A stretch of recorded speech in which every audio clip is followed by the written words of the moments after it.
Here we go.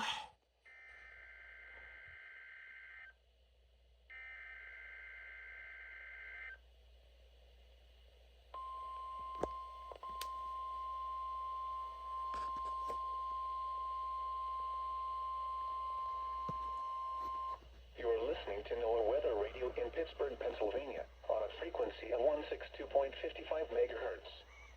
The preceding tone signals were a test of the alarm device of this weather radio station.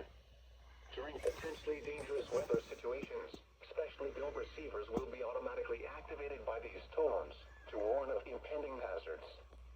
Tests of these receivers are conducted by the National Weather Service between 11 a.m. and 12 noon on each Wednesday. This radio station, KIH 35, serves the following counties in western Pennsylvania: Allegheny, Armstrong, Beaver, Butler, Fayette, Greene, Indiana, Lawrence, Washington, and Westmoreland. And in northern West Virginia, Brooke, Hancock, Marshall, and Ohio.